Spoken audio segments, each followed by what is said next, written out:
Welcome back, ladies and gentlemen, to Bell to Bell with BobbyBlaze, the professional wrestling talk show with dick and fart jokes. I am your host, Professor Jeremy Vilmur, and joining us now is Arn Anderson's favorite enhancement talent, Double B, BobbyBlaze. And I'm the Lucky Pierre, the anti-mime. It's BobbyBlaze, the anti-mime today. Oh, no, look at me. It's Double B, baby. It's good to be back with you there, Professor. I don't even know where that came from, man. Well, it came from France, I'm pretty sure. Oh, okay, yeah. Anyway, man, no, it's good to be back. We got today's top 10 big men in pro wrestling. I think people are going to love our list. We're back to a top 10. I don't even think we have any, I was going to drop an F-bomb in there, but I didn't. I caught myself for some reason. I don't think we have any honorable mentions. We might talk about a few people, but we legitimately have a top 10 that we pretty much agreed on, and it's kind of suited for our audience. Yeah. So, yeah, I know we got some house cleaning to take care of first, but yeah, good show we got lined up today. Yeah, this should be a fun one. It's not really, well, we've talked about some of these people. We've never talked about them specifically in this part of the field, you know? Right. So it should be fun, yeah. Well, let's start off with a big, let's give a big shout out to Casey King for coming on. Yes, thank you, Casey. Well, it's Casey King. Thanks for coming on, Casey. Stick with your rehab, buddy, and I hope that knee's on the mend. And I saw Casey at the gym Friday and thanked him, of course, and he hope he just keep on the mend and get his butt back in the ring, because I know he's chomping at the bit to get back in there, man. It's hard when you got an injury. But, yeah, thank you, Casey. Yeah, get better soon, Casey. Stick at it. And I bumped into gentleman Jervis on Twitter last night and said, hey, we just had Casey King on, and he was singing your praises. And then, of course, Jervis had nothing but nice things to say about Casey. So, Right. That was cool. Yeah, well, they're two nice fellers there, I guess. Yep. They're good. They're good about spreading kindness, and I like that. I do like that, man. Yeah. In fact, the world's too full of hate sometimes. So when you got some good guys like that going around, spreading some kindness, that's a good thing to have, man. Oh, absolutely, especially in this day and age. I was watching my mom and one of my dad's sisters fight about politics on Facebook last night, which by beer 3 got to be funny, but before then it wasn't all that great, Just another reason why I'm not on Facebook. Yep. I don't need to see that. Oh, man, I don't care what beer I'm on. I don't need to see that. Yeah. So, okay. So we got a news story here. You want to break it? You want me to? By the time everyone hears the podcast, it's not most people is going to know about it. But if you don't, you want to tell them what who our hero of the day happens to be? Well, the hero of the day would be Al Snow. Bobby, why don't you tell him why? Well, he saved a young boy from drowning. Apparently, he was being pulled under by a riptide. Al Snow saw it. Apparently, the lifeguard, from what I read, I think we both read the same article, the lifeguard saw it, but Al was there, and he may just instinctively took off from where he was at, because he knew he could get there, and the lifeguard couldn't at that, as quick as Al could. And from what I read, right as he was getting ready to be sucked back under again, Al grabbed his arm and felt like they both were going to go. And at that point, he pulled him, and the lifeguard right there. So soon he spun around, I guess, he handed him to the lifeguard, and they both got away unharmed and saved this kid's life, Took place in Florida. I had to double check it because TMZ was the first one to break it. And I mean, how the hell they do that so quick? I don't know, on a turnaround or news. And the other thing was that, I'm just going ahead and we was talking off air there. Yeah. He saved a kid's life, which hero of the day, and that's great. Way to go, Al. Thank you. And I'm sure that kid's parents and that kid's lucky. But finally, I guess when he got back to the beach, some people recognized him as Al Snow after the fact. Yeah. Is that correct? Yeah. That is. That's me. I mean, if you get caught in a riptide, you can just get pulled out to sea and be fucking lost, and that's it. And there's nothing that can be done. So, good thing Al Snow, is in the best shape of anybody's fucking life at the age of 58 or however old he is. Yeah. He probably fucking punched the ocean into submission for a couple seconds. Probably, man. Yeah. Fucking guy looks phenomenal now. Yeah, he really does. Hell, he looks better now than he did when he was a young guy, Yeah, he knows that too. Yeah. Shit, he puts the work in, man. That's for damn sure. Yeah. So, well, Al's one of the good guys anyway. He's got a great sense of humor, very educated, and of course, very educated in the wrestling business as well, and successful businessman. But good for Al, and thankfully his kid, two parents aren't mourning somewhere the loss of their child, kidding, So if what I hear, like you said, in riptides, before you know it, man, you're at the bottom getting bashed off rocks, or you're out to sea and you're fucked. Yep. So that's it. Anyway, but speaking of age, okay, go ahead. I'm sorry. I was going to say, but you know what I did hear about Al Snow back in the day? No, what's that? He loves head. That mannequin. He probably got some. Yeah. No, Bobby. That mannequin. That mannequin. Oh, help me. Yeah. Oh, yeah. I saw he posted a picture because I went to his Twitter account there. The other day was full of, thank yous, Al, and thank yous. And today, apparently, he was I think he was at Lexicon or somewhere, and someone showed up a head on. Of course, it had the mask on the head, and that was a pretty good gimmick, and it had helped me on the mask backwards, So, he got, back in the day, loved some head. But, you're right. You're right. I was just talking about his gimmick. Yeah, I got you. No worries. I've seen Al Snow since then. I've seen him here just 2 years ago, I guess, pre-COVID. I saw him in a show. We assigned some autographs together. But I'd also done Lexicon with him. But many years ago, I hadn't seen him. He was in WWE, and I was in WCW time. We're in Cincinnati. We look at each other like, hey, Bob, hey, Al, across the fucking way. We come to each other, and we walk right up there, and he's fucking carrying his head through the airport. And I said, Al, man, I'm so happy for your success. This thing, Bobby, I'm still just Al Snow. I just finally got a gimmick that's working, And I thought that's so cool, because he was doing the ECW thing and a WWF thing or E thing at the time or whatever.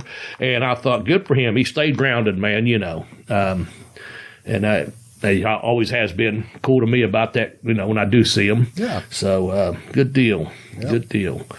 All right. So I think I was going somewhere else on that when you said Al. I think Al and I are about the same age, like I said, about 58. And speaking of someone else, 58, I just saw the Holyfield-Belfort fight. I guess Evander Holyfield, like you said, man, might have been one of the baddest, toughest all around, and that fight got stopped in the first round. I know we just wanted to briefly just mention this because the age is going to be the segue, but man, I wish he would have. I wish he'd have done like some of these other guys are doing and would have done a, quote, exhibition instead of a match. You know what I'm saying? Yeah. Do what Tyson and Roy Jones Jr. did or something like that. Just do an exhibition, man, because, 58, I don't think you need to be in there taking that kind of punishment, he just got whacked really good, and then of course he couldn't respond very well because I saw the last of it. He was barely covering up. He wasn't getting killed, but his arms and forearms were taking a beating. If Belfort would have got in another punch, it would have definitely been over. Yeah. And I just hate that because I think it could have been done better. But I'm not a promoter. I'm not a boxer. I'm just saying as a fan, those. Who is it? Logan Paul and the other Jack Paul, John Paul, whoever the fuck the Pauls are. They know how to market their shit. They're getting big buy rates and making some real fucking money off the pay-per-views. Like I said, Tyson and Roy Jones Jr., et cetera. Hey man, that may have been a better route than trying to get a one-time payout. Do an exhibition. Just my opinion. Well, because you don't need to put yourself through getting whacked in the fucking head like that. Yeah, and the training camp you have to do before that, and then again, I would just do. Okay, I would just do an exhibition, and I don't care if it's a work or not, because the whole idea is at that point, I'm going to say it, Jeremy, start with E. People are just want to be entertained. That's why they're buying those rates. Those guys have found a market, and the Paul guys and like I said, some of these other promoters that do these, quote, exhibitions, even if it's predetermined, man, well, you know what you're getting. Buy it, enjoy it. Don't let fucking a 58-year-old get out there and get his brains bashed in when there's no need for it, when there's other ways, That's all I was getting at. Yeah. And I was bringing up the age factor for another reason, as you know. Yes. Well, and why was that? September 17th, by the time you hear this podcast. Well, you won't. Actually, this podcast will be a couple days before his birthday. I'd like to wish one James, I'll say E. Cornett, James M. Cornett, Jim Cornett. You know I'm a Cornett guy. He's got a birthday coming up. He's turning a big 6-0 this year.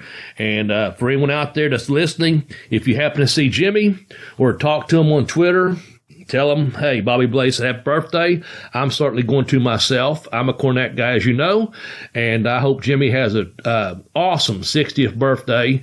I don't know if he'll leave fucking the castle down there, if he'll go out to eat with everything going on, or if he'll have catering. But anyway, I wish James M. Cornett a fucking happy 60th birthday. And with that, ta-da, there's your segue. Yes, well, so, on TV, he's James E. Cornett. And that is only because Jim Barnett's middle initial was E, because he was James E. Barnett. For some reason, the wrestling promoters love to steal other people's names. Yeah. I don't know specifically why, but man, they love to do it. And you know how long I've known that for? How long? Since you told me before we went on the air. Really? I knew his name was, James M, but I didn't know where the James E came from. No, I didn't. I just figured, okay, he put it in there because, it's a work. Yep. So James E. So anyway, happy birthday, Jim Cornett. And that's real cool. I think we got one more shout out, man. If you haven't, wrestling fans, do yourself a favor. Gentleman by the name of James from over in England done an interview with me. We spent about 2.5 hours. It's on the YouTube channel. Jeremy will give that address out in just a second. Yep. He's a real nice young guy, man, but as Jeremy pointed out, he's very prepared. James wrote me the other day. I was telling Jeremy off there, too. That's the other thing. He said he's felt like he's run into a Smoky Mountain cycle because someone else from Smoky Mountain had contacted him. And he's going to be doing an interview with them. But we had a really nice conversation, man. He was very, very prepared for the conversation. And I love the way he promotes it. If you go to YouTube, like I said, Jeremy will give you the bit here in a minute. But he breaks them down and chops them down to like 2 and 3 minute parts of the before he puts the full hour podcast on there. And I love the way he does that. Now, he does a real clickbaitish, I'll tell you that. It says like, why BobbyBlaze didn't sign with WWF or turn down WWF. But chose WCW. Something like, well, that's real clickbait. There's no secret to it. Once you listen to the video, you hear my, exactly what happened. But I appreciate James doing the interview. I appreciate the way he chops them up and puts them on air, and then he releases the full interview like 2 weeks later. So there's 2 of them on there. One is the first hour, and the second one is like an hour and a half of our 3-hour conversation. And there's name associations and just a real fun interview and a real nice real nice guy, man. Real nice guy from over in England. So what's his YouTube channel, Jeremy? You got that? His YouTube, I just closed it for some damn reason. Hang on. Oh, okay.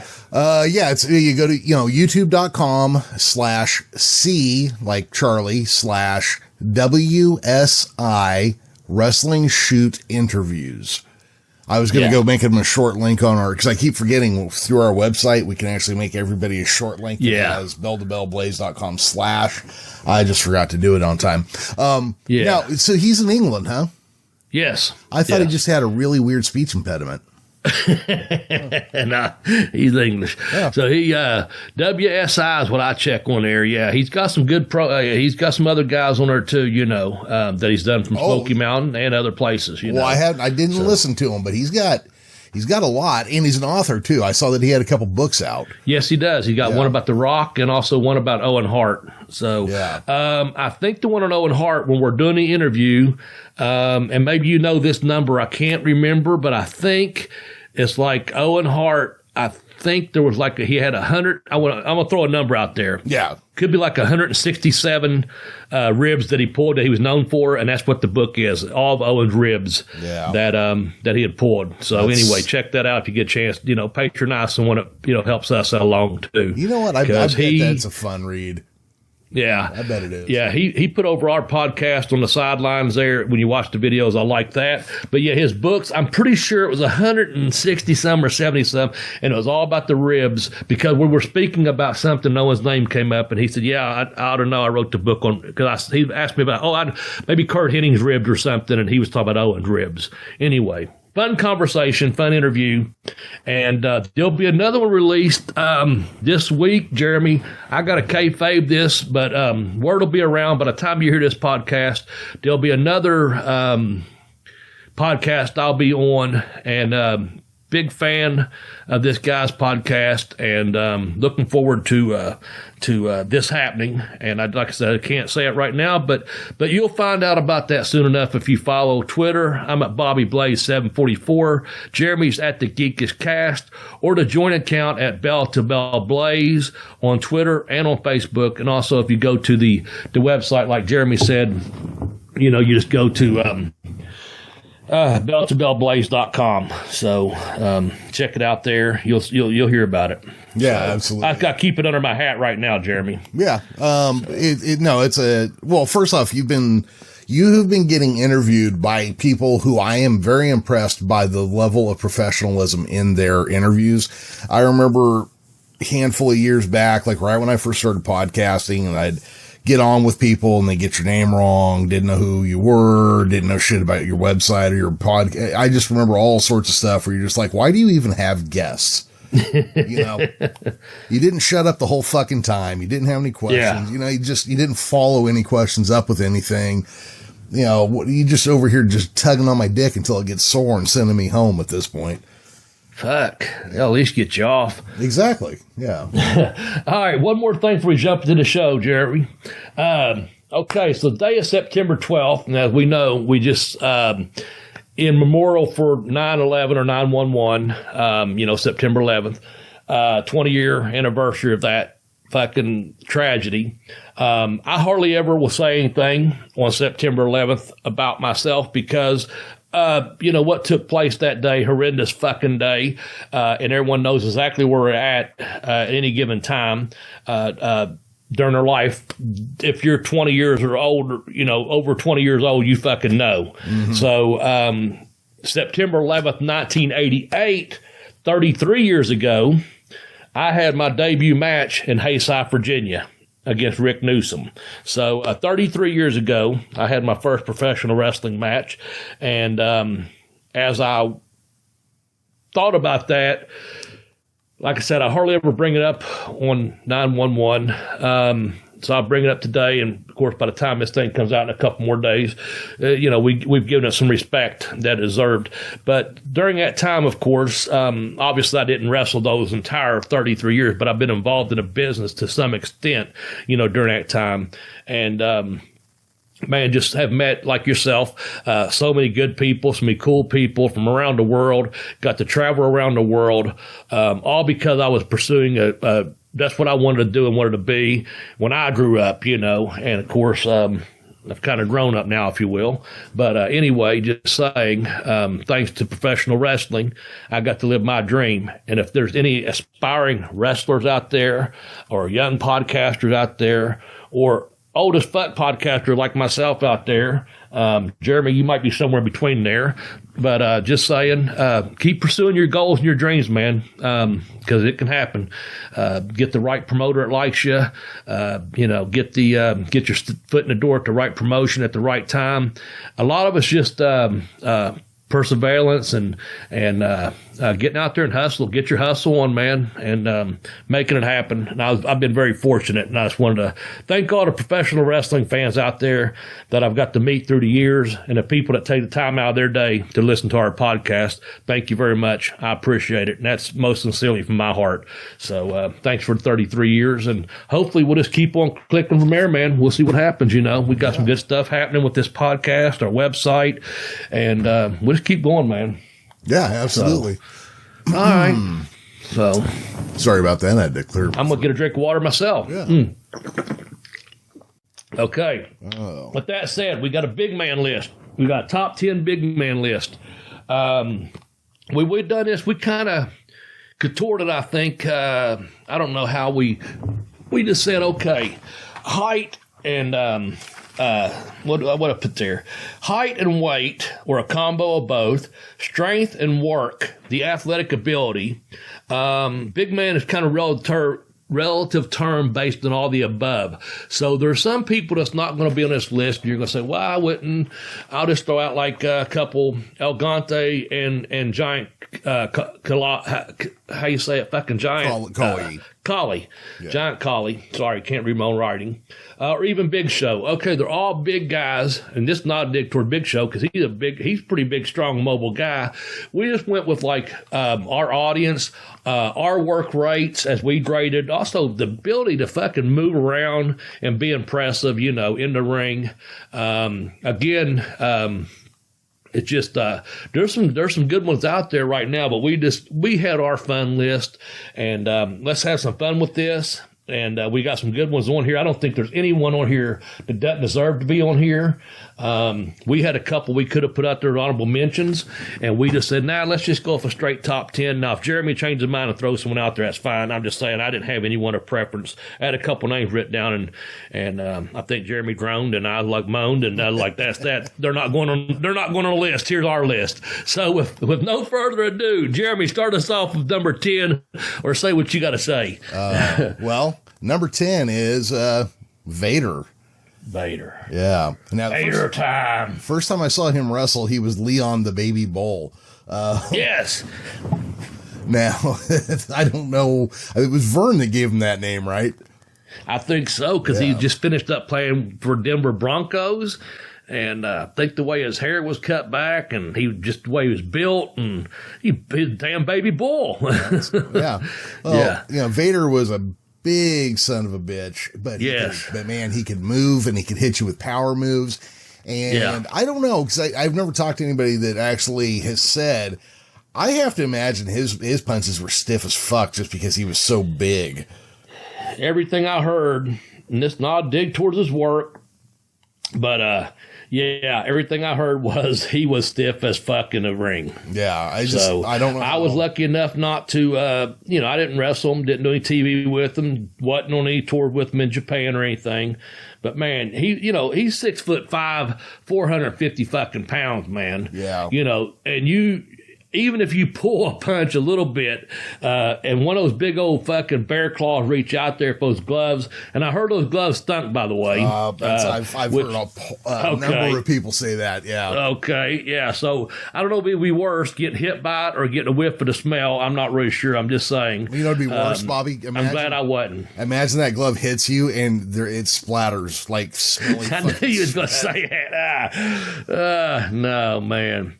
But, he worked for New Japan, All Japan, World Wrestling Federation, WCW, had an outstanding career, but the thing about it was the guy could move, man. That was a thing. Yeah. He could, he'd get up on the top rope and do that Vader bomb, and of course, like you said, Baby Bull, Big Band Vader, Leon White Vader, whatever you call him, man. He's just a big, strong, tough son of a gun, man. Yeah. Tough son of a gun. And how about that helmet he wore on the entrances? Steam and all that stuff. That was cool. Sit it down, and it that part of it was probably the only part of his matches that was a performance, was taking the mask off and letting the steam shoot out of it and rise up as he done his thing. But the rest of it looked like, fuck, this is one big stiff son of a gun. But he was really agile.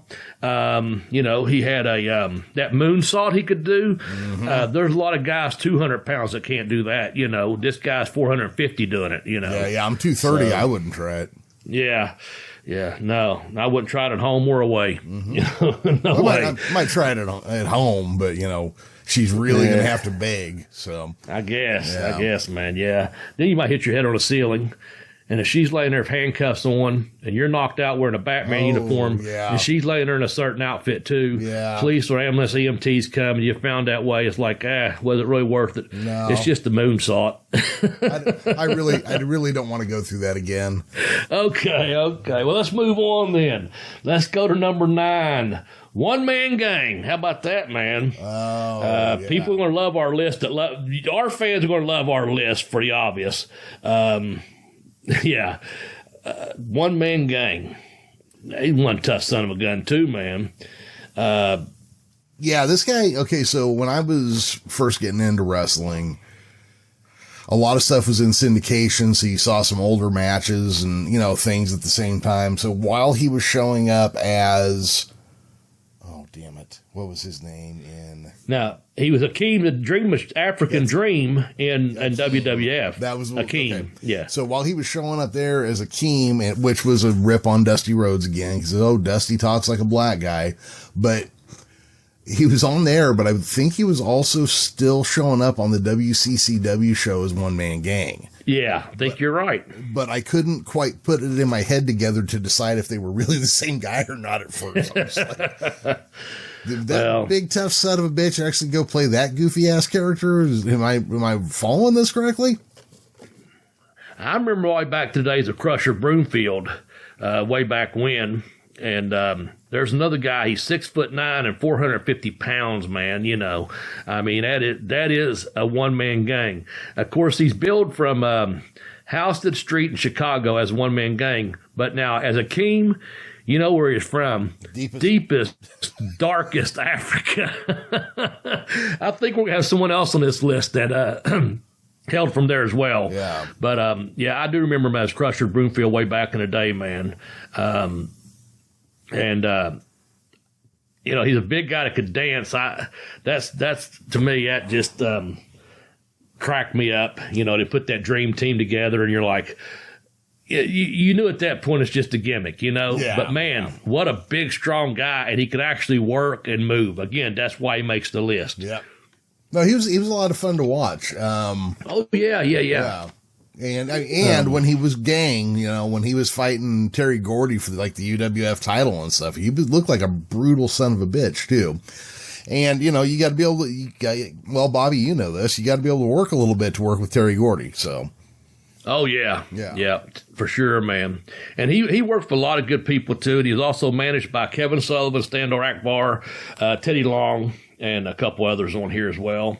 So a lot of our listeners probably going to remember him as One Man Gang, even though we brought up the Akeem thing. Some are younger, I dare say younger, hell, I don't know. Our fans will probably, know Akeem as well, but most of ours are going to probably remember him as Gang. Don't know him back that far.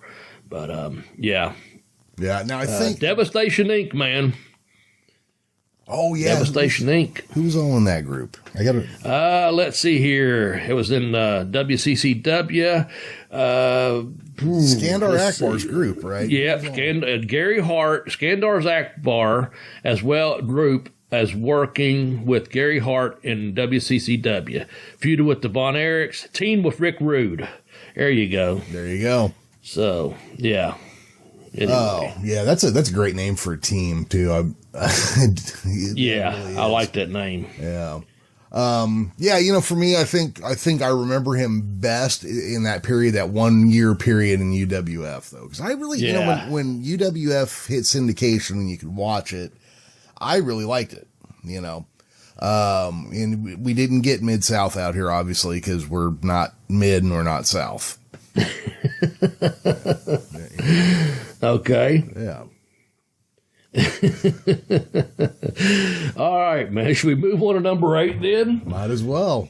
Because you're speaking about Mid-South, man, but this man was world known, of course. But who we got next? Well, next we got the big cat, Ernie Ladd. Oh, man, yes. What a tremendous talented guy this guy was. He played football at, I think it's Grambling State's how you say it. Mm-hmm. And I guess he went down on a basketball scholarship is a story. The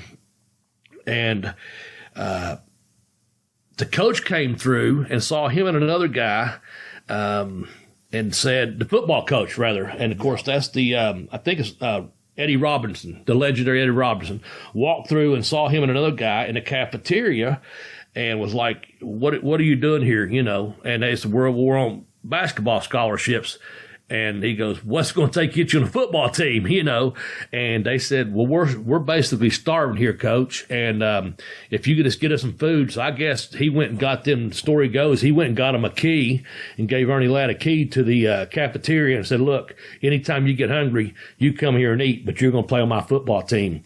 And that's how he, excuse me. That's a story at Grambling State there, how he got to play, being a football player, end up going into the San Diego Chargers of the American Football League. Mm-hmm. So he's 6'9", 290 pounds at that point. But, man, just think about that. The talent that guy had to be there on a basketball scholarship, and then a football coach gets you and you become an All-American and get drafted in NFL. But at that time, guys in the NFL, they had to find other jobs. Well, he got drafted into the AFL first. AFL, yes. Yeah. I'm sorry. You're correct. My bad. I thought it. Anyway, guys back then, I remember hearing stories. Some of those guys, used car salesmen, insurance salesmen, whiskey salesmen, different jobs in the off season. But guys like Wahoo and a few others started making more money on the professional wrestling circuit than it was making on the in the AFL or the NFL as it later became. Or the merger, you know what I'm saying? Yeah. And before all these big TV contracts and the big money the guys make now. But Ernie Ladd was another one, man. He starts wrestling. Next thing you know, he's an attraction. People want to see this guy, because he was big, he was strong, he was agile, he had a unique look about him, had a unique voice, he could speak. A lot of guys, they don't like to speak. Ernie Ladd, he let it known he could speak, he used the education he had and the way he spoke, and he understood the business. He understood promotion. He understood getting out there and getting over, man. And he starts making money more so in professional wrestling. And also I heard from a very reliable resource, at some point, around that point, his knees were already pretty much beat up. Being that big and that tall, people back then, you could chop block in NFL. And, people go for your knees back then. Oh, yeah. And he was a victim of that multiple times, and that takes a toll on your body. And professional wrestling, believe it or not, became, I guess, a little bit easier on his body than pro football did, because people were working, not taking his knees out from under him in a shoot, So think about that, man. I just throwing that out there. That's why he makes the list. Ernie's one of my favorite, man. Well, shut up out there in TV land. I have to figure his height and his weight, getting smashed into your knee like that is going to be especially damaging, because you're already carrying such a heavy goddamn load around all the time. Absolutely, man. Absolutely. Speaking of height and weight, okay, I'm going to take us on to the next number 7 here. At a lean, mean 217, guess who makes the list, Jeremy? Well, if I was going to guess, I'd say it was the very thin Playboy Buddy Rose. Yes. 6'1", 271. I dare say he ballooned up bigger than 271, probably more like 317. But he had that shirt that had the lean, mean 217. And I tell you what, man, if you haven't ever seen Buddy Rose work, then by God, go in there and look up some footage of him on the. There was a 2 or 3 minute clip of him the other day on Twitter going around, man. That guy was doing roll ups and sunset flips and spinning around over the top rope. But that guy could fucking work, man. Oh, yeah. And that was him just doing TV for New York or, WWF back in the day. But my God, that guy had actually worked and been a tag team partner up at Doug Summers up there in Portland. He had been around, well, him and Doug Summers were AWA tag champs at one point. Yes. That's where I was going to. I'm sorry. I was trying to get no, I was just saying I was going to spit it out, but I couldn't think of it quick enough. I knew it was somewhere beside Portland. Yes. Yeah. AWA. Yes. Thank you. Because Buddy Rose used to work, Portland, obviously, but he'd come down to San Francisco and LA too. So okay. He kind of worked that whole Western Seaboard kind of thing. And so, he was thinner back then. He was kind of more like going for like the Ric Flair kind of thing. But I think he, while he was doing his own thing out here, but I think he just kind of blended in the background because he's like every other blonde hair, agile, stuck up heel. But then he starts gaining weight, but he keeps the mobility. Yeah. And because this guy would do cartwheels and shit to get out of the way of other people's moves. I mean, he was. Oh, yeah. Yeah. His cardio was off the fucking charts. He was agile. He was quick. He didn't blow up, which you figure a 300 pounder is going to blow up quite a bit. Yeah, well, that's what I noticed about that spot he was running the other day. Someone put it on there. It's like about a minute spot, and he was just going like he done a cartwheel, he done a sunset flip, he spun over the top rope like a guy was coming in charging behind him. He floated over it very smooth, man. Didn't let his gut get in the way of it all. He just floated over the top rope out of the guy's way. Guy hit turnbuckle. Next thing you know, Buddy was like on the top rope doing a sunset flip off of it. He's fucking moving, man. Yeah. He's hauling mass is what he was doing. So he was really something. Yeah. That guy Brian Zane who does the Wrestling with Regret on YouTube. He was trained as a wrestler by Buddy Rose and Colonel De Beers. Okay. Yeah, and that's just something I'd like to keep in mind because a lot of these guys I don't know where they ended up. Well, a bunch of them are still out there training people, and that's always cool to find out. Yeah, that's real cool, man. That's real cool. Well. Back in 1978, Rose partnered with John Studd to win the 50th State Big Time Wrestling Tag Team Championship. That's over there in Honolulu, Hawaii, I guess. And that's going to bring us to our next one, big man, and that is Big John Studd. Now, that's why I mentioned that. What do you know about Big John Studd, Professor? Well, I know he was big, and I know... I know he was in one of my favorite bad movies of all time, Harley Davidson. I was going to mention if you didn't. That's right, man. If you didn't mention that movie, I was in South Africa, and I saw that thing about 3 times while I was there. It was either Robin Hood Men in Tights or what was it, Harley Davidson and Marlboro Man, and Vanessa Williams was in that as well because that was his wife. Yep, Lulu. Remember she just. Yeah. Was that her name? Okay. Yep.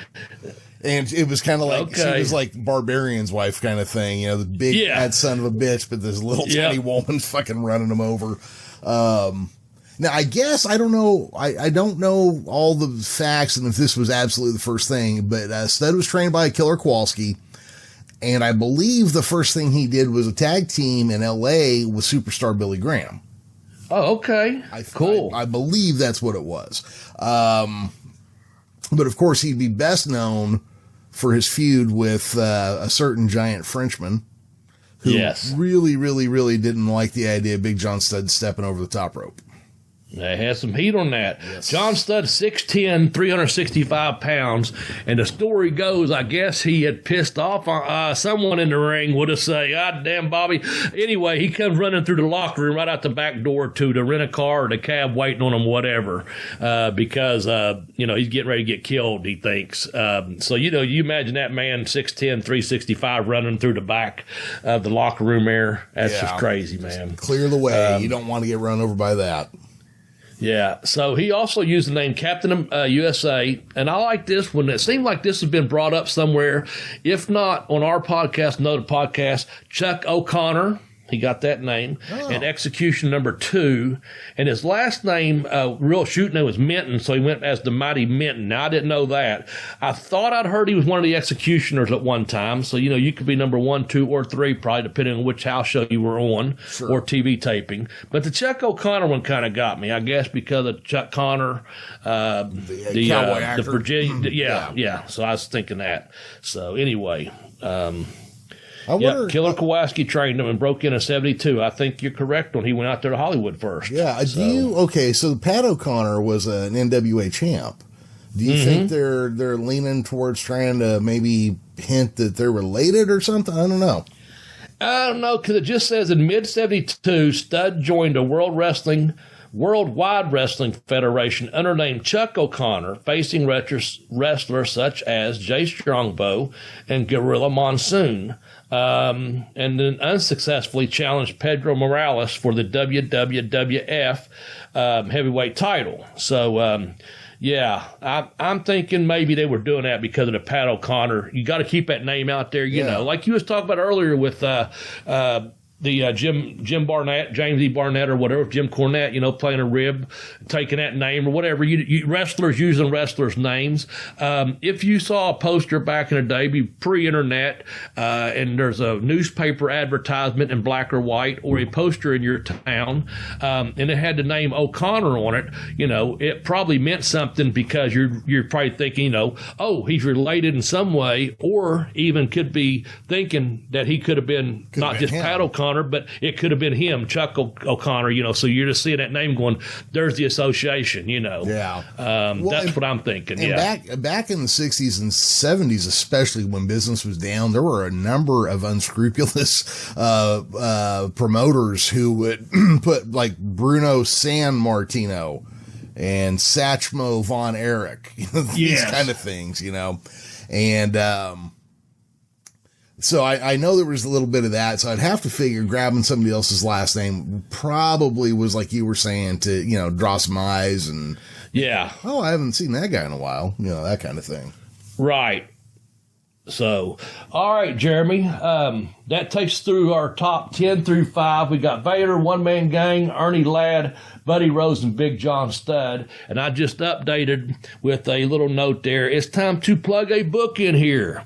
So let's get some promotional work done real quickly. Absolutely. First of all, guess what? You know this already. We have a website, man. Mm-hmm. It's belltobellblaze.com. And if you go to that website, you can purchase one of my books. I have 2 books. Also, we have some really cool merchandise on there, some really nice T-shirts. My Pin Me, Pay Me shirt has been shipped. I do know that. I'm waiting for it to get here. We've got Arn's Favorite Enhancement Talent. We've got Son of a Plumber, and we also, Daddy Said Sell. You can buy one of those T-shirts off the website. But on the books, so if you go through the website, again, it's belltobellblaze.com. If you'd rather use Amazon and go through them, just go to tinyurl.com/Blaze Book 1, and that'll take you to Pin Me, Pay Me, Have Boots Will Travel. Now, it's my very first wrestling book. It's just about life been on the road. I talk about South Africa, Canada, all across the USA, Japan, Australia, England, all my travels. Like I said, it's Have Boots Will Travel. What do you think I'm going to do? I'm going to get in a cab somewhere in South Africa and going down on a weed buy, go. It's fun stuff, fun stories, scary as fuck on a Sunday night to be, just in a club somewhere, you're in a foreign country, and you're like, oh, fuck, well, this music's different, but it's still, people are still dancing, so they're obviously having a good time, Then that, again, that's just that's tinyurl.com/Blaze Book 1, and that's Pin Me, Pay Me, Have Boots Will Travel. I calm things down a little bit by talking about strippers and stuff. Imagine that in my second book. That's kind of where the story picks up at, outside of wrestling and still out there getting your hustle on. It's called I Kicked Out on 2, The Education of a Wrestler. And if you can go to tinyurl.com/Blaze Book 2, you can get that. And that book, that's kind of what I'm trying to do, Jeremy, is I'm trying to see how I can use the wrestling business, instead of letting the wrestling business use me. And that's something that Dean Malenko had mentioned to me many, many years before. And sometimes, we don't smarten up to that. We should. But, that's what I kind of talk about more so in that book. Why you still out here chasing strippers for? You're getting too damn old for that. Well, I guess because I like them. I don't know. That's a good enough reason. Yeah. But anyway, do yourself a favor, especially if you've already got the book, and many of our listeners have. You know what? Before you know it, guys, it's the middle of September right now. It's going to be Christmas time. Go ahead and get the book off Amazon. Just go to one of the tinyurl.com/Blaze Book 1 or Blaze Book 2. Order a book for a wrestling fan or family member in your family. And, if they're 18 years or older, I suggest that. If you get it any younger, that's fine too. But that's up to you. Use your own discretion, because drugs, sex, and rock and roll are involved in those books. They're not for the faint of heart, if you will. Take me up on that. I used to have a theory about that when the kids were young, and I figure if they were reading smut, at least they're reading. Yeah, I like that. Yeah. And speaking of smut, I brought this up earlier off the air. I don't always plug it, but I've got a book, Megan, Hot Wife on a DL. It's just a little $2.99 ebook. The way it came about, I just kind of want to put this out there. I had a gentleman contact me from Texas. I've been in showcase some of my work in a couple of his stories. He'll get 5 or 6 authors together, and he'll say, hey, we're going to work on this book. Would you like to contribute to it? And we'll plug your Twitter account, any other books you have. And I had done Season F and Greetings. I had done a short story in a book called As Fate Would Have It. It was a collection of short stories by 8 different authors around the world. And I got to be in that book. And there's a little known fact. You don't get any big kickback from that, but you get the recognition from it. Well, the same gentleman contacted me and said, hey, we're doing something just going to be a little bit more gritty, if you will. If you got any experience or have a good story, as you use the word smut, if you got a good adult, story that may have been in the back of Penthouse Letters or something you've lived, would you like to be a part? And I started kicking this idea around, man. And I was like, and that's how I came across Megan, Hot Wife on a DL, because, again, I just started off with a short story being introduced into another book of erotica from, again, I think it's 6 or 7 authors in that one. That's how I kind of got that book out there. So, if that's your thing and you like smut, and who doesn't? I'm a connoisseur of fine filth, if I must say myself. Anyway, let me get that out of the way. Anyway, there's my books. And the only other one I didn't mention was Yard Time, Life in a Big House. That's another short story for $2.99, but it's also inside of The Education Wrestler. I kicked that on to The Education Wrestler, so you might as well get that with your main book and go ahead and pay the extra and get the book. So anyway, enough of the book plugs, Jeremy. We got 10 fucking big men and pro wrestling. We got 5 left, man. Yep. The next one is going to be number 5, right? Yeah. Mm-hmm. And he's a guy that I always end up fighting with Bobby over because I put him on every list and then he gets vetoed a lot. But I can't veto him all the time. When you said him today, I was like, you just got to get him on a damn list, don't you? Yep. And I like this guy. I do. Well, it's Mike Awesome. Yes. And he is awesome. Yeah, that's the thing. If we're talking about big guys who can move, we can't leave him off this list. I mean, he was a big, strong son of a gun. He could move. He was athletic, agile, had a great look to him. And the thing is, and I didn't do it for this reason, Jeremy. I did it because he deservingly he deserves to be on this list, but it's also because I'm just going to go ahead and say it. On the Mullet podcast back in the winter, and I'm copping some Wi-Fi from a certain place downtown while power's out and this and that. Had to do the show myself. And no, that is not a dig because Jeremy and I, we cover for each other all the time. I'm just saying I had to do it because I can't remember what was going on with you. But anyway, bottom line was, I fucked up on the mullet one. He should have got a higher rating in the mullet. I might have to revisit that list again and do another tournament. Maybe this winter I'll sit down and redo it. But yeah, Mike Awesome had one of the best fucking mullets in pro wrestling. And I kind of missed the boat on that when I was doing my mullet list. But I didn't have the professor there to steer me either. I just had my own little list of like 12 people. And he did make the list, but he got beat in the tournament. And if you don't know what I'm talking about, go back and look at our archived episodes. And it's top 10 mullets in pro wrestling, Yep. So I was fairly close with it. We've been talking about like things we would do differently in episodes. We've got the ugly belts and we've got the mullets that we could redo because you know what? Brian Pillman Jr. has got to be on that mullet list, right? Yeah, got to move him on her now. Yep. Yeah. And also, I think the only thing I think we decided probably there was 2 or 3 others back row, so we may revisit this top 10 at a later time. There was only a couple we said this top 10 probably won't change. And that was the one that had our top 10 tag teams, and we said we're Midnight Express. That's I don't know if that'll ever change. And especially when we had Tex on board with us, and all 3 of us were like, oh, that's the team right there. We're staying with them, and we had some other people kicking in ideas too at that point. But yeah, we need to revisit some stuff maybe. And mullets might be one of them that'd be really fun. Yeah. The mullet is coming back from what I hear. Well, sure. So, when you look around, it looks like it. I don't know if it's like an ironic thing or whatever that people are doing it for now, but that's how trends start anyway, so it doesn't matter. Yeah. Yeah. Bobby, there's one thing I wanted to mention that you bringing up tag teams. I did notice that both the NWA and All Elite have put their tag titles on lucha wrestlers. Oh, okay. Which I think is kind of interesting because while tag teams were in the shits here for the last 25 years, right. Mexico, it never slowed down.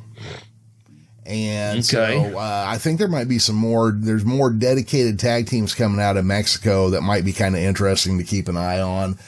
Very cool. Yeah. So, people just let us know what you think about tag teams. Is there anybody you're watching right now that's a great tag team?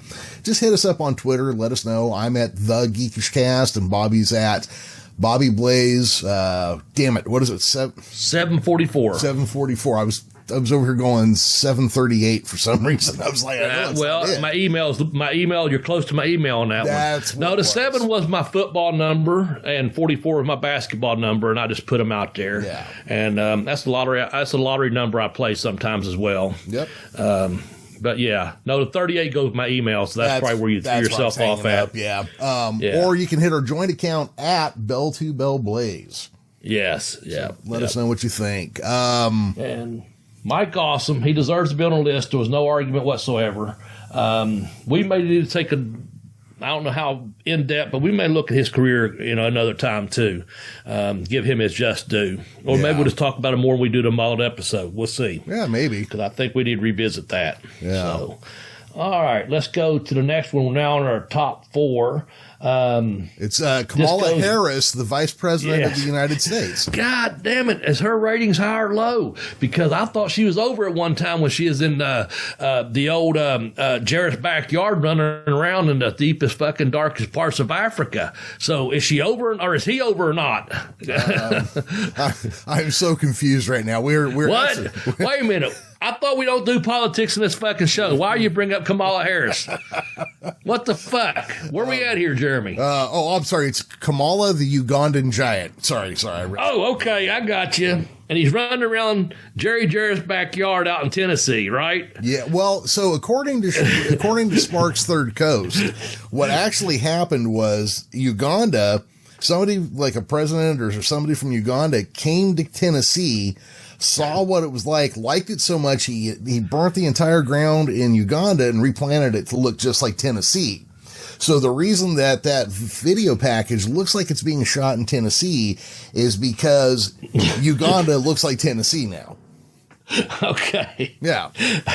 I ain't buying that Jerry Lawler and a young Jeff Jarrett might have been out there, but Jerry Jarrett might have still been out there doing some filming. I don't know. Or they had a crew out there or something. I don't know, man.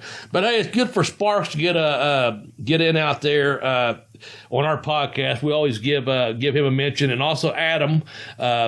And while we're at it, I'm going to go ahead and give Dave Knows Wrestling out there, because we may be doing in the future. Jeremy's got some travel arrangements to take care of, and I may be doing a co-host show. I may have Dave on one, and I think I may have Adam and Sparks back on and do have them as my guest as well, and we'll do the podcast with them. So I think we're on agreement on that. So that's something coming up later next year, but just throwing that out there, and also give you guys a plug. Thanks for listening to us every week. We appreciate it. I'm going to go ahead and throw a shout out to Tony Botts, who's been chiming in on Facebook here lately. Okay. Guy's real knowledgeable about, Memphis and some other things. And, cool. He actually even threw, the name of a guy who did the Lord Vader character in the late 70s on, I don't remember what the territory was, but the problem was if I included that as a Darth Vader knockoff, I would then have to start taking a bunch of other one-time appearances, and it would have fucked the list up. So, okay. I couldn't quite do it. Okay. Yeah. But, we have the Ugandan giant he was just kind of a badass, really. I mean, yeah, and when we were younger and the world was a whole lot bigger back before you could really learn about other people real quickly, it seemed like he was some kind of cannibal from God knows where. Yeah. Of course, then you find out that, that there's a reason that they make cannibal jokes about Uganda, and it's Idi Amin, but, it's, Yeah. So Bobby, and he was 6'7". I'd say close to 400 pounds, if not more. Let's see here. Does it say? Well, I don't think it shows his weight. But anyway, yeah, he was 380, so that's close. Built from Uganda, like you said. I wanted to say, there's what I was looking for. Some people may go back and remember him as Sugar Bear Harris. So I heard that name back in the Memphis time. I didn't see him as Sugar Bear Harris then. I just heard references. I think he worked some shows out there in Mississippi and West Memphis and out that way, and was Sugar Bear Harris. And I think our listeners would know about that more so. But we knew him as, the Giant Kamala, and as you said, Kamala Harris. So, I don't know. Trained by Bobo Bazille and Tiny Tim Hampton. And he debuted in 78. I knew that's about the year he's running around, Tennessee down here. Yeah. 78, 79. But yeah, Bobo, that'd be a good one to train you. Back in the day. So anyway, who we got next? We're on a top three here. All right. We got something going on here if he's top three. Again, two of these could have been switched. We made the switch as the way I had sent them in one way, and I knew I meant to send them in the other way because of the name, kind of giving it away with the name reference when I give the first one. So you want to give number three, and I'll give number two. You want me to do number three, and you do number two. Because either way, I'm staying away from someone's fucking band. I know that. Oh, good God. Well, I'm going to go ahead and do number three, which would be Bam Bam Bigelow, the Beast from the East. Oh, man, yes. Big Bam Bam. That guy could fucking do cartwheels, flying headbutts, off the top rope, the big splashes like the smaller guys do. He could do the moonsault. I'm going to say pretty damn good, man, for a guy his size, of any size for that matter. Yeah. He was again, he's one of them guys about 6'4", 6'5", 390, 400 pounds, trained by Larry Sharp at the Monster Factory, built from Asbury Park, New Jersey, and had a really, really good career. Once he got going, and he was just over, man. That's all there was to it. He apparently, he was a high school wrestler. I know that. And also, I want to say he studied a martial art, but I can't remember which one, to be honest with you. But anyway, yeah, he was very agile, man. Probably, as Bret Hart said, probably the best working big man in the business. So, we probably say he one of the best. That's why he's on our list. Okay. Did you know he worked as a bounty hunter in Mexico and was shot and held prisoner for 6 months? I knew from the article I knew about him, he was a bounty hunter and he had been shot. I did not realize he was in Mexico and he had been a prisoner for 6 months. Wow. No, I didn't know that. That's a tough son of a bitch. Hey, okay, so I'm going to take us off track real quick here. Did you know the guy who played Flash Gordon in the 1980 movie has since then been working as a bodyguard in Mexico, and even now that he's like 60 something is still doing it? Dude is like a legit badass. I've met him once because I've got a bunch of Flash Gordon collectibles and shit. Right. But yeah, like the guy's in his 60s. He looks like he's maybe 50. He only eats salmon? It's like a really wild story. But yeah, like on a daily basis, he drives from southern Texas into Mexico and works as a bodyguard and a hostage rescue guy. So that's pretty badass. Yeah. So now I'm imagining in my head a team of Flash Gordon and Bam Bam Bigelow as like some fucking buddy cop movie. Yeah. They just go down to Mexico and kick ass, Well, that I had no idea that's where you're going with that. What I was thinking was, when you said bodyguard, I was thinking, can you imagine? Because again, obviously you're the geekish cast here, the Flash Gordon fan, and all that, and That's cool. But I was thinking, my mind went to, can you imagine being on a lamb and 2 bodyguards hunting you, and it's fucking Dr. D. David Schultz and Bam Bam Bigelow? I was thinking, good God, who wants them 2 guys coming at you, you know? Yeah, fuck that. That's where my mind went. So, yeah. I'll take my odds jumping out of a moving vehicle at that point, you know? Yeah, absolutely, man. I don't know. In Devil's Rejects, the 2 bounty hunters are DDP and Danny Trejo. And honestly, I don't care if DDP, and this is not a dig toward DDP at any means, I don't care if he's chasing me or not, but I think if Danny Trejo's a bounty hunter, I'm going to fucking jump out of that same car as well, just as if fucking Bam Bam and Dr. D are coming. I'm with you. We're getting out of here, Jeremy, you know. So, hey, pretty convincing bodyguard. Did you know I know he's smaller. Did you know Danny Trejo actually owns a donut shop and a taco shop in L.A.? Yes, I just finished his book, actually. Oh, I've got it on my Kindle. Yeah. Oh, it's great. Yeah. He comes straight out and shoots, man, about prison life, about doing the drugs, doing the crimes, and getting the shit together and being clean for, oh, man, I want to say maybe 50 years now, something like that. Yeah. The struggles with his son. The book is excellent. I highly recommend it. I downloaded it on Kindle.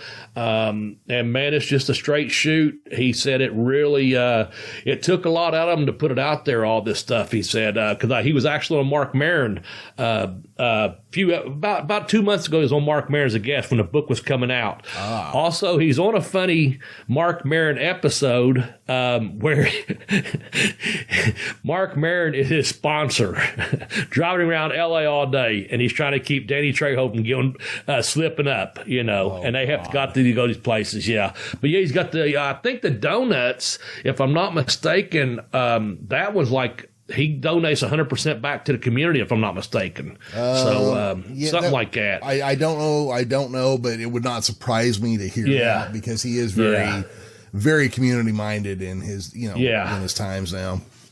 Yeah. So also, if you ever get a chance, go on YouTube and check out Danny Trejo, where he's, I know we're a little bit off topic here. We got 2 more to go.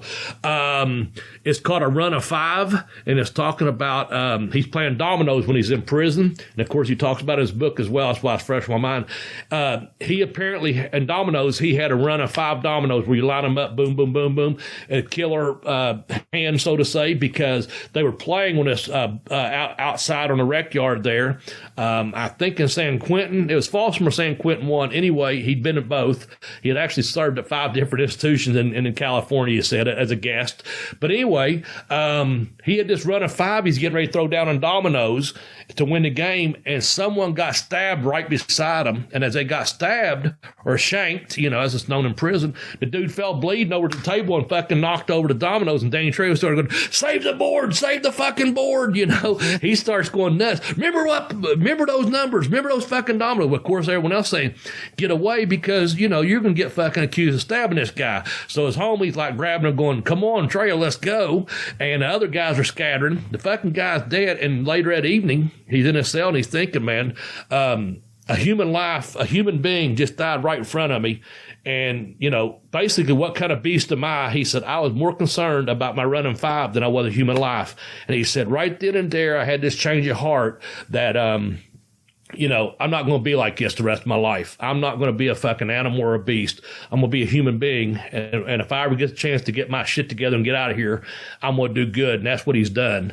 So it's a pretty good story, man. But I love that run of 5. If you hear him tell on YouTube in his words, and he's so animated when he tells you, it's really pretty good. And I know we got off subject there, but also I know we do some talking and some comedy and some fun and some serious stuff on this podcast. So we only got 2 left, and I'm going to announce the next one. Stay away from Terry Bam Bam Gordy's van. Don't touch his van. Tell him, don't touch his van, man. One of the best big men ever in professional wrestling, man. Terry Bam Bam Gordy. And probably my favorite in this whole list, I'm going to say, man, as just one of the best big men in pro wrestling. I love Terry Gordy's work. And Gordy on this may be one of the smaller men, like 6'4", 390 at the most. No, 290 at the most. I don't even know. 315-ish. What? He always looked bigger in the ring, though, didn't he? Oh, yeah. Yeah. And the guy could work. I think he's probably the best work on this list we have, too. Well, he started at the age of like 6 or something. Yeah, well, close 13. But we done a special on him. And that's actually one of our most popular podcasts, if you remember. Mm-hmm. It is. So, anyway, fuck. Tell me some more about Gordy here, what we haven't already talked about, because we done a whole damn thing. I'm just...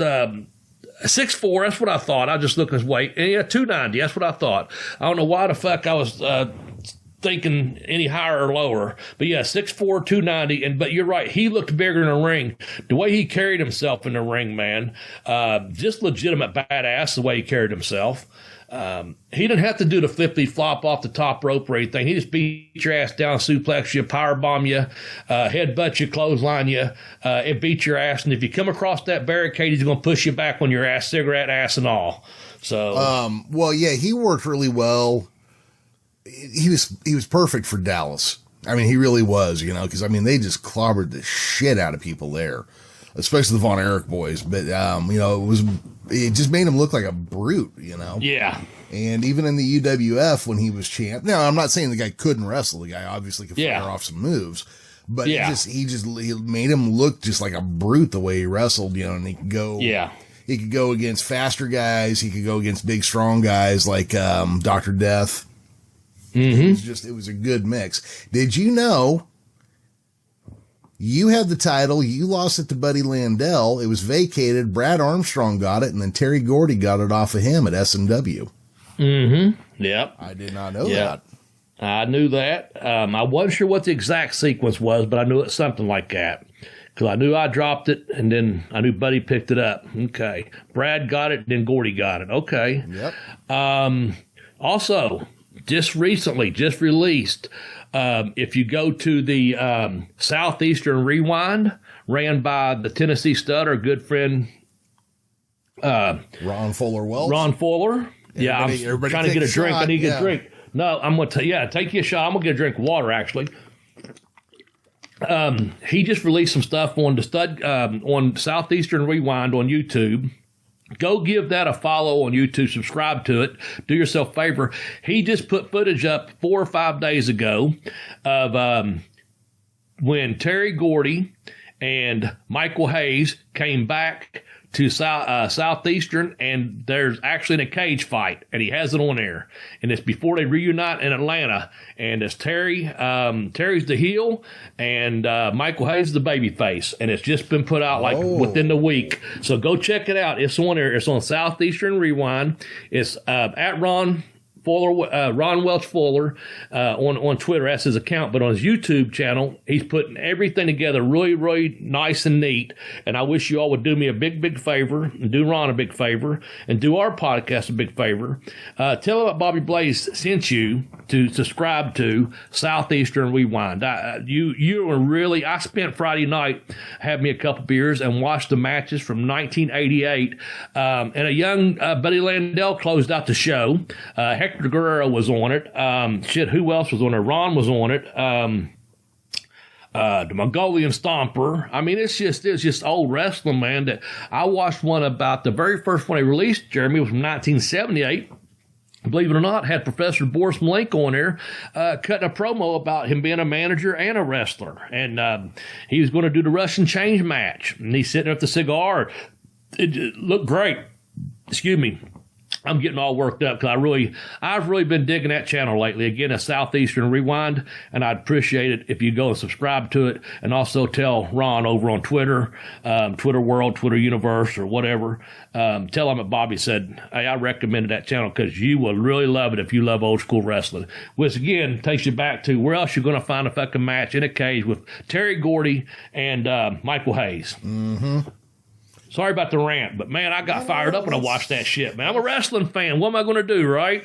Totally legit. Now, okay, so I just went to check out the page because I knew I was subscribed to it, but I just wanted to double check.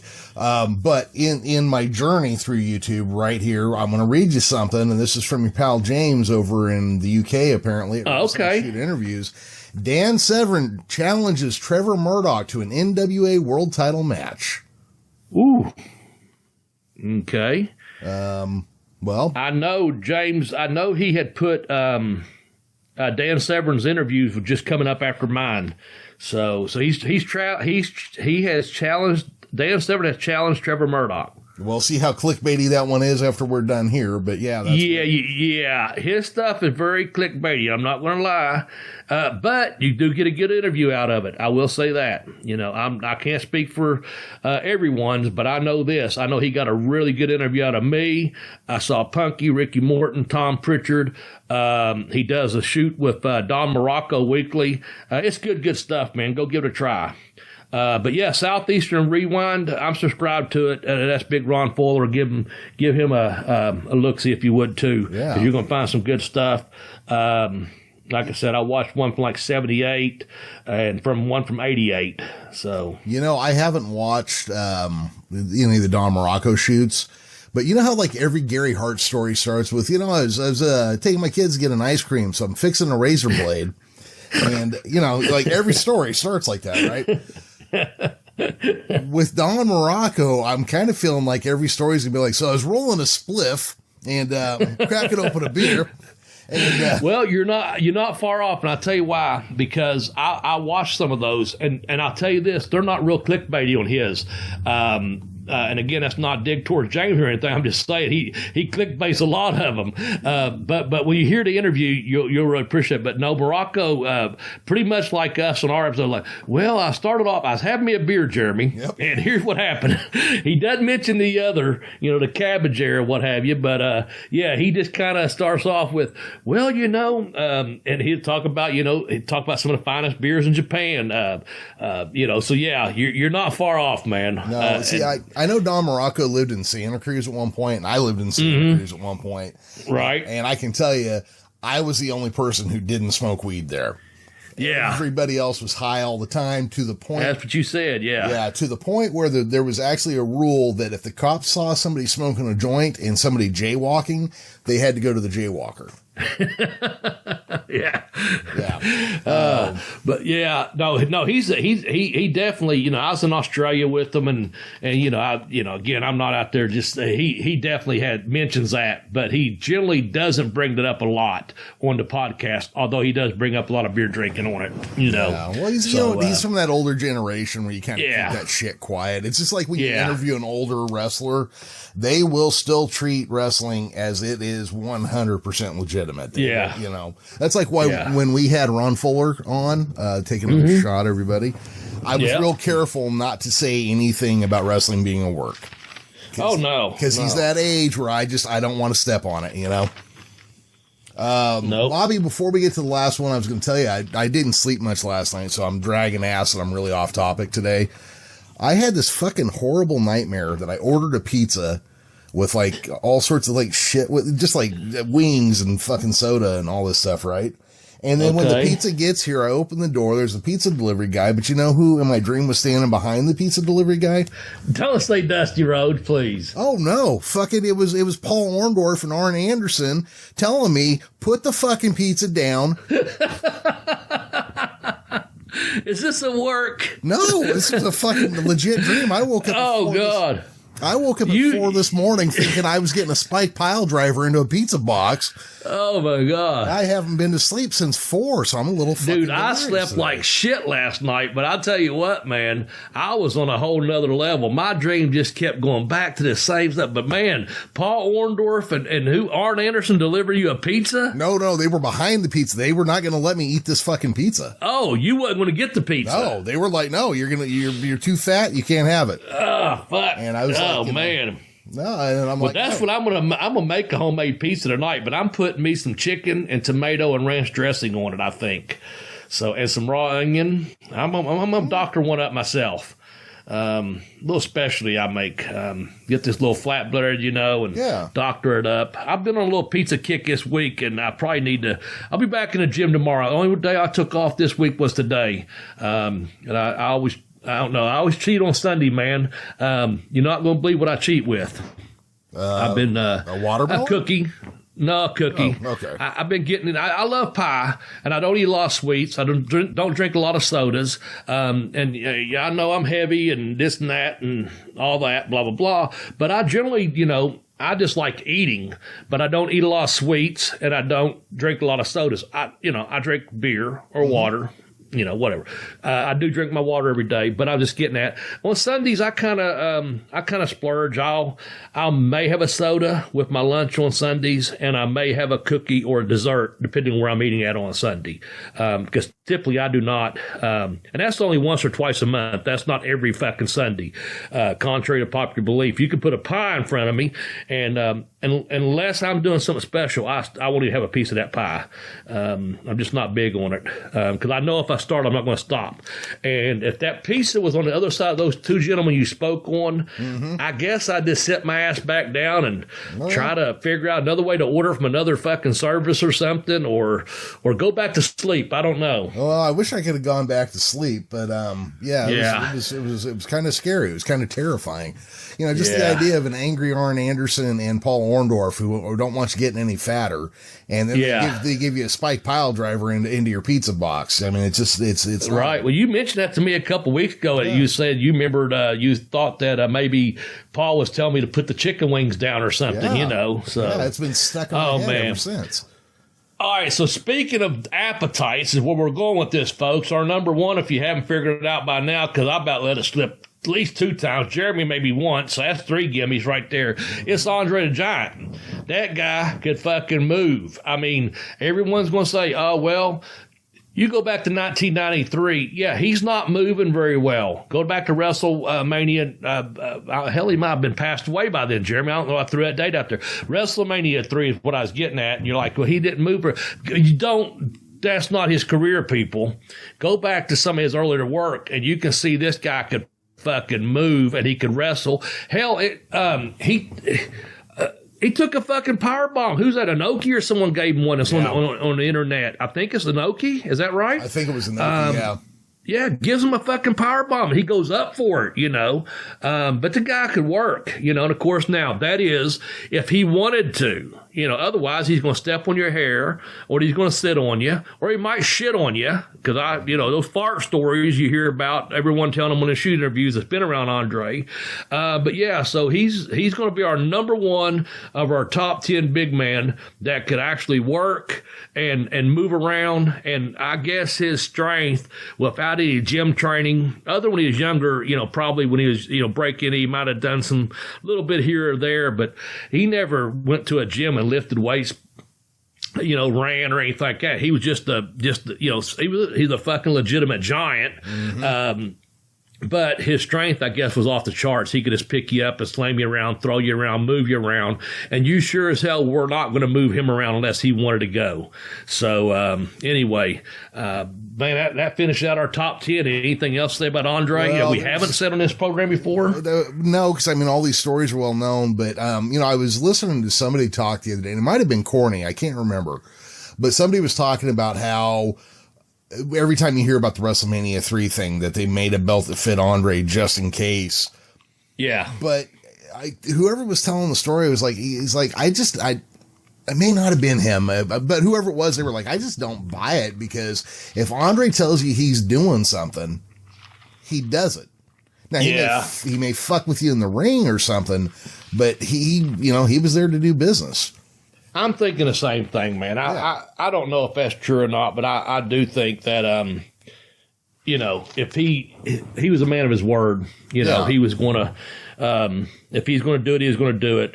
And of course, what's Hulk Hogan do? He's on them shows and he talks about it and he still says, brother, and he's like, I didn't know if the man was going to be boss, I see you out there. He didn't know. That's just part of the whole stick, man. That's the mystique of it. And I think that's why I still love that. I'm not going to say I still love that. But okay, all these years later, Hulk's still playing the gimmick, man. Look, it's a great story regardless. Sure. Yeah. Yeah. Why let the truth stand in the way of good yarn? You know what I'm saying? Yep, so, never. but yeah. And so I like riding that out. If I was Hulkster, which I'm not, I'm just saying that's your story. Stick to it, man. I didn't know before I went out there if he was going to do the job, and he doesn't use the word, I guess he says does a job. I don't know how he says it on there actually. Yeah. But I'm getting at, and our fans know. Yeah, exactly. All right. And then of course the other things are Andre was a famous booze hound.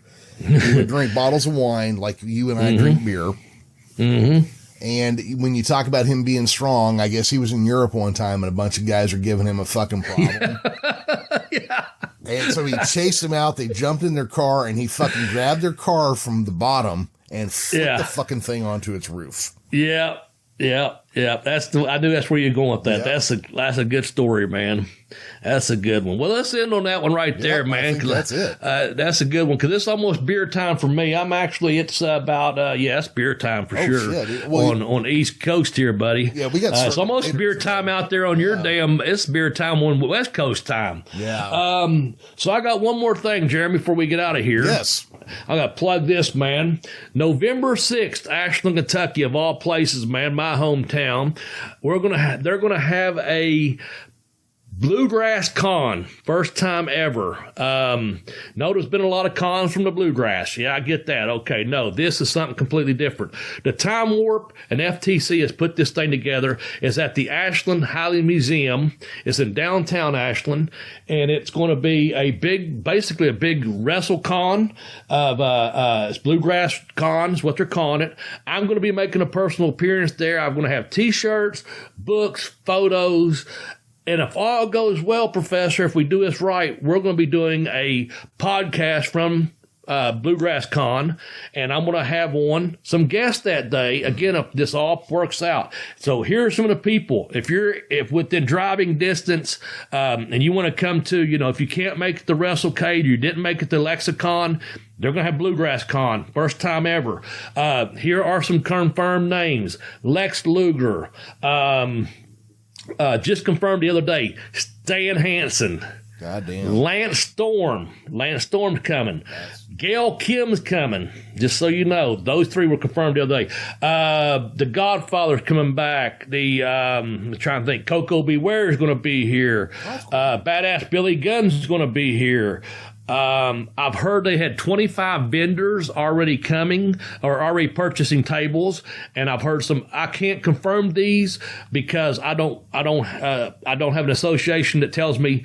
Because the names I'm telling you come right from Earl at the Time Warp or Joe at FTC. But some of the other vendors are bringing wrestlers, and I've heard some other names, but I can't confirm those names. But I tell you this, I think if you come down there on November 6th to the Bluegrass Con, I think you'd be very happy and very pleased that you get to meet all these professional wrestlers that's going to be traveling in that day. And I just know some of their names. Like I said, I just threw out a bunch of names. The one I'm most impressed with, and I know a lot of people say, why aren't you impressed with Lance Storm?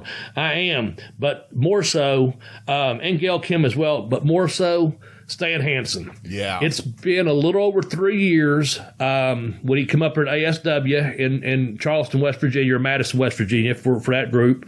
Shout out to ASW, Nate and the guys up there, and Gary. So Stan only done about 9 or 10 things that year. And from my understanding, he's only doing a couple things per year. And this is one of them this year. Due to COVID, he cut back quite a bit apparently. I know that year he had been to Florida and Texas and then, like I said, been to West Virginia. But this year, folks, he's going to be in Ashland, Kentucky. Stan Delariat Hansen. Man, this may be your last opportunity to see him because you never know when he's going to go back on the road or how close he's going to be back to this area. So I'm really excited about Stan Hansen coming in, man. There's a bunch more names that are coming. I just mostly told you the ones I know that are confirmed. Like I said, I'm going to be there. We're hopefully going to do a podcast from there. I mentioned all the ones that, that I know are confirmed. And I think it's $25, and that's an all-day pass. They just come down, man. It's at the Highland Museum right in downtown Ashland, man. And again, it's brought to you by FTC and the good people at the Time Warp. Earl, big shout out to you. Thanks for everything. I'll be seeing you this week, hopefully, because, Jeremy, we're trying to tie up a whole bunch of other things concerning the podcast and this big Bluegrass Con. So that's enough rambling on about that, man. I had to get them a plug in there, though. And you'll probably hear it the next couple of weeks, too, because I want this thing to be good. Just because it's my hometown, and I'm there have been talks about this for a couple of years, and COVID and this and that, and I'm not blaming COVID, to say there's some guys want to do something in this town and bring some, wrestling recognition to this area. Now they're bringing all these guys and girls to this one location. They're going to start something good, I hope, and we're going to hopefully have the really good first time this year. And when I say we, it's only because I'm thinking, I've done the Time Warp before. And I had a good turnout in Ashland, and I was really very pleased. I told you I had a private message. I got some other people telling me, man, that was really nice. And it was a really nice turnout. And I hope for the sake of the professional wrestling community that you get out and support this event as well. That's my rant. Oh, that's perfectly fine. No, it's good to, I'm glad you get a chance to actually promote these things. That little part of the country there, it sounds like you guys have actually had quite a bit of wrestling coming through, and wrestlers coming through. So that's really exciting, because we're still kind of dry up, but we've been dead up here for 40 years, basically, besides when the WWF comes through. Well, we've got, like we was talking off the air a little bit, if you go to, like I said, there's Lexicon going on this weekend. There was a show locally last night that I didn't even mention. And I can't confirm this, but I know a big star was supposed to be there, but I haven't heard if he showed up or not. I just know he's supposed to be. I won't mention it because that way no one's going to say, who was supposed to show up. I don't know. I'm just saying. But again, if I had something to do with it and I knew the truth, I'd tell you who was here and who wasn't here. You know what I'm saying? Yeah. But they have the events up in West Virginia. If you go the other way, there's a couple of events over in Ohio. And then here, just between here and Lexington, there's some little shows here and there, man. And, people are trying to build things back up again. We'll just have to see. I know some people to work shows right outside Charleston on Friday. I know, I won't mention those names. It's just mostly people associated with the FTC and the promotion up there in West Virginia, not ASW, but another one.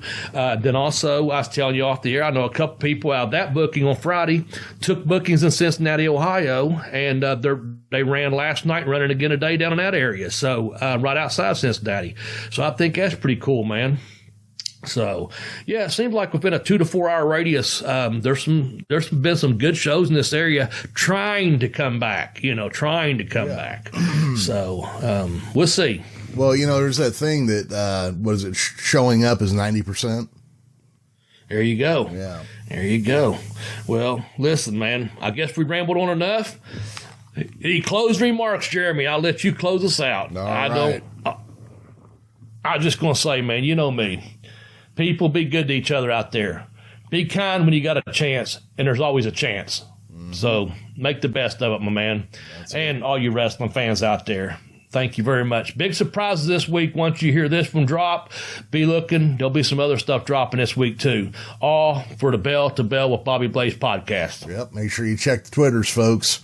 All right. Well, with that being said, for the irreplaceable Tex Johnson, myself, Professor Jeremy Vilmur, Arn Anderson's favorite enhancement talent, BobbyBlaze. Bye-bye, everybody.